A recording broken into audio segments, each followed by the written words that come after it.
Second World War Diary. Sunday, December 7th, 1941.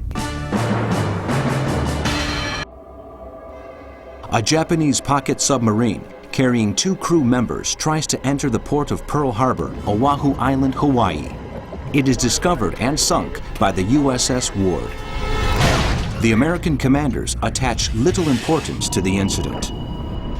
The radar station at Apana Point detects the presence of aircraft, but believes them to be B-17s. At 7 hours 50 local time, the Japanese Naval Air Forces commanded by Vice Admiral Nagumo launched their attack against the American military base. 90 minutes later, 2,403 Americans have lost their lives. 11 ships of different types have been sunk. 4 others have been seriously damaged, and more than 300 planes have been destroyed or damaged. The aircraft carriers of the Pacific Fleet, carrying out naval exercises, have been spared the onslaught. During the attack, the Japanese have lost 64 men, 29 aircraft, and 5 mini-submarines. After the destruction caused at Pearl Harbor, Admiral Isokuro Yamamoto says, "I think we have awoken a sleeping giant." Some hours after the attack, General Walter Short, in charge of the defense of Hawaii, receives a message from General George Marshall warning him of the possibility of a Japanese strike against the base. Meanwhile, the Japanese fleet of Vice Admiral Nobutake Kondo escorts the convoy transporting the force charged with occupying the Philippines and the Dutch East Indies. President Roosevelt talks with Churchill and updates him on the situation, telling the British Prime Minister of the strike on Pearl Harbor and commenting, "We are all in the same boat now."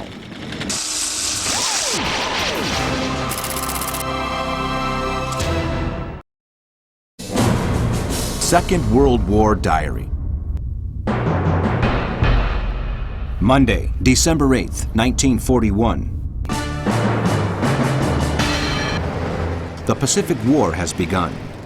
In Congress, President Roosevelt describes the attack against Pearl Harbor as a date which will live in infamy. In infamy, the United States of America and Britain declare war on Japan. Meanwhile, in Southeast Asia, Japanese troops commanded by General Tomoyuki Yamashita, coming from Indochina, land in northern Malaysia and different locations in Thailand. The British forces of General Arthur Ernst Percival put up fierce resistance. Enjoying air supremacy, Japanese planes destroy the RAF aircraft in various Malay airports. They bomb American-controlled Wake Island and attack the airdrome of Clark Fields in the Philippines, destroying all of the aircraft on land. At the same time, several Japanese units land on Luzon Island and begin rapidly building an airport. General Douglas MacArthur and his men are unable to halt the Japanese aggression. In Russia, the Soviet offensive breaks the German front. An infuriated Hitler suspends the advance on Moscow until the end of the winter. He also orders the ships and submarines of the Kriegsmarine to attack American vessels without prior warning. The Chelmo extermination camp in Poland starts to function.